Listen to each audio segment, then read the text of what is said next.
You're listening to the Transformative Podcast brought to you by the Research Center for the History of Transformations at the University of Vienna.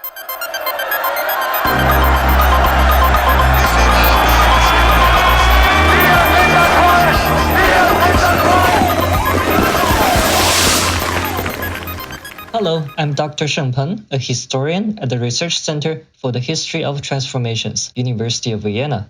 Today, we will have a conversation on the roles of non-governmental organizations in China's economic transformations in the 1980s and 1990s. Our speaker today is our RECET colleague, Dr. Federico Pachetti. Dr. Pachetti finished his PhD at Hong Kong University and has done extensive research both in China as well as in the United States. Welcome, Dr. Pachetti. Thank you for having me.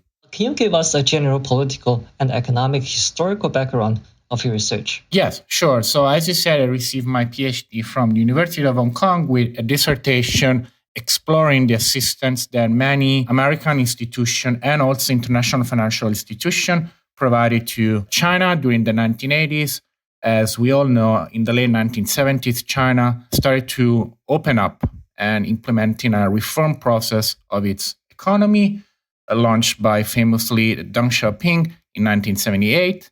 And I look at how the United States, but not only the US government, but also some of the most prominent American NGOs, some of whom we will discuss today, assisted this reform and opening up to integrate China into the international economic system of the 1980s. I also look at non-US organizations such as the World Bank, which was the multilateral financial institution. I do cover the whole 1980s, and I stop with 1992, which is, considering current literature, a turning point in China's economic history, which is when Deng Xiaoping tours out of China and fully committed to continue the reform process after the pause in the aftermath of the Tiananmen tragedy. So aside from the World Bank, as you mentioned, what are the other NGOs you have studied? I look at mostly 3 or 4 NGOs in my book manuscript. One is the most famous, I should say, NGOs that works predominantly on China in the United States, which is called the National Committee on U.S.-China Relations, which was formed in the 1960s to precisely deal with China. It was formed in the 1960s at the time when China was more close to the outside world. And there was a lot of curiosity already going on in the United States. So people, mostly in universities, but also in the business sector, they want to know more about China. And they were all hoping that China someday would have opened its system up so that people could have had a chance to travel to China, find out more about the country, help the Chinese setting up exchange programs, and so forth. An organization such as the National Committee on U.S.-China Relations was working exclusively on China, as I said, but I look at others. I look at older and broader NGOs, such as the Ford Foundation or the Rockefeller Foundation, NGOs that were promoting global development, were promoting cultural exchanges, and were promoting a sort of cultural internationalism among people of the world. And the idea behind it was the more people are unified, the wealthier we will all be. And so there was always this desire to put their feet on China as soon as China was opening up. And indeed, one of the greatest achievements, I should say, of my research was how ready these NGOs were to capitalize on any possible Chinese opening. So well before China started to welcome and inviting those NGOs, there was no way for them to go to China other than by invitation. But well before 1978, those NGOs, they had done a lot of job already because they were all hoping that they could have come in a way. And even these broader NGOs that I was referring to, such as the Ford and Rockefeller Foundation, they weren't simply working with China, but once China opened up, they all of a sudden had a new partner with which implementing, as I said, studies. Those were not government-to-government relations. Those NGOs were sending the academics to China to study, let's say, the effect of China's special economic zones on China's development. Then the people who would be traveling to China would be spending 2 to 3 weeks there, and they would just mostly produce a report on the task goal that was assigned by the NGO. The report then would be published and then would be read by people of the NGOs or would just be made public so anyone could access it. So it was mostly about disseminating knowledge about a country that had been relatively, not completely, that's important to stress, relatively close, especially to the Western world, for quite a long time. Is there a specific case study or a specific interesting project that you could share with our audience? There are too many to mention. It's a very interesting feature of what I do to look at the periodization of these reports.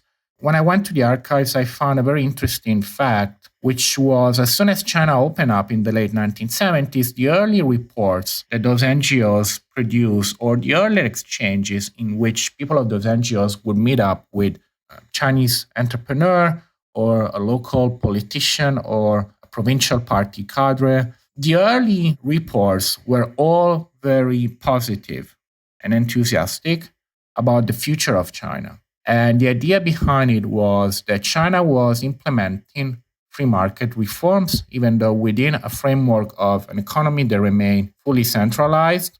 But for many NGOs or for many of the people visiting China in the late 1970s and also in the early 1980s, that was enough to create a lot of optimism.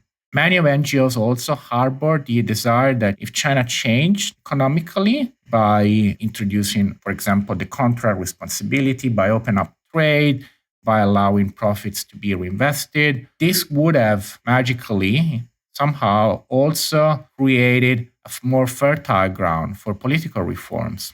But beyond and next to optimism, there was also a very detailed, grounded analysis these NGOs were doing about China or were doing about the study or the report that they were tasked to produce. Unlike, I should say, what the US government was doing, those NGOs, they had the benefit to be able to play the long run. And therefore, I came across many reports that weren't fully enthusiastic about China, especially since the second half of the 1980s.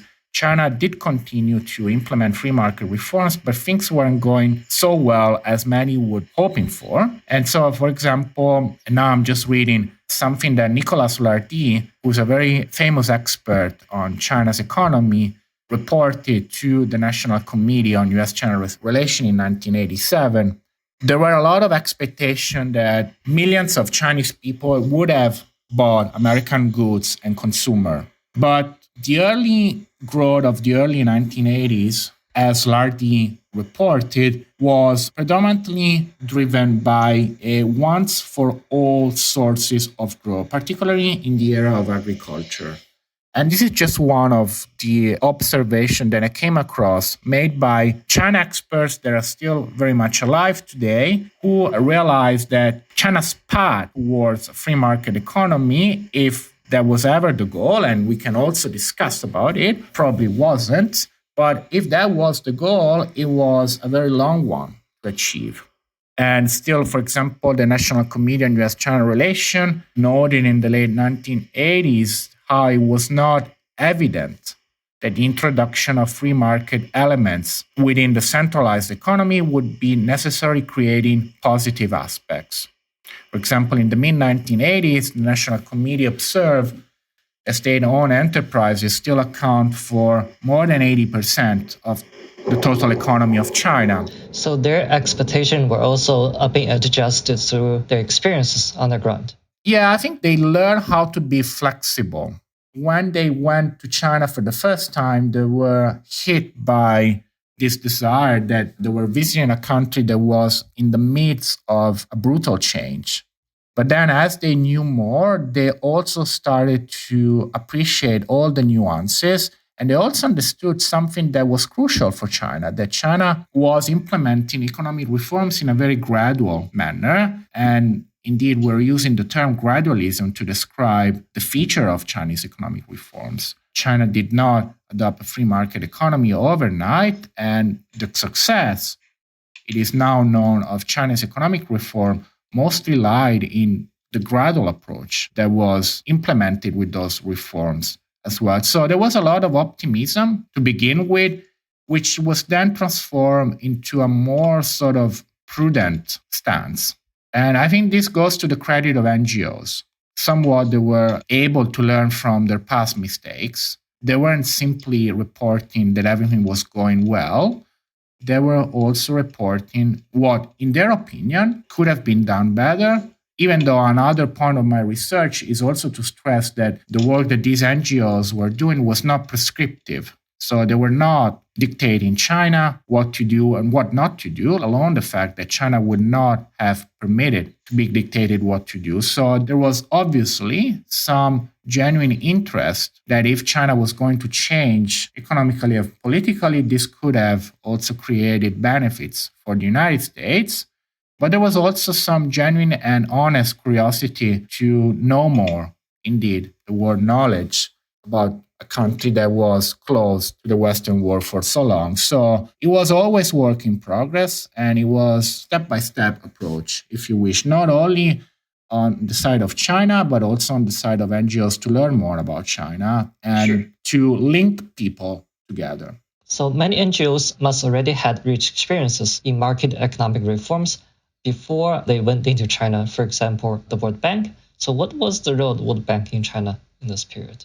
The World Bank was one of the most important counselor of China during this period. Obviously, the World Bank was not an institution of the US government, even though there is a big debate whether or not that was the case during the 1980s. But the World Bank, like those NGOs that I was referring to, also arrived in China at the beginning of the 1980s. China became a member of the World Bank in spring 1980, replacing Taiwan. And the job of the World Bank was obviously very different from the job of the cultural NGOs that I've been talking about previously. The job of the World Bank was purely about economic reforms in China. So what the World Bank did was two things.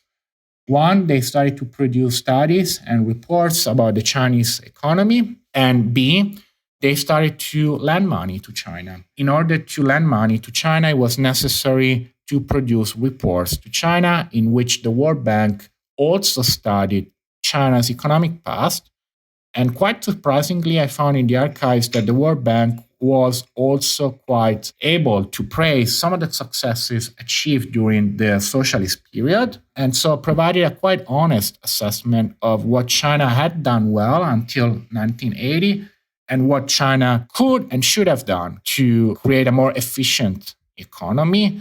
The same reasoning that I was reporting about the other NGOs, the one about producing prescription reports, should be applied to the World Bank as well. The World Bank wasn't telling the Chinese what to do. The tone was never prescriptive. The tone was always, we think it would be beneficial if you do A, B, C, D. But it was never the same tone, for example, the World Bank used with other developing countries in the 1980s, mostly thinking about countries in Latin America. China was not in dire need to receive any structural adjustment because China hadn't been borrowing from Western countries or from Western banks in the 1970s.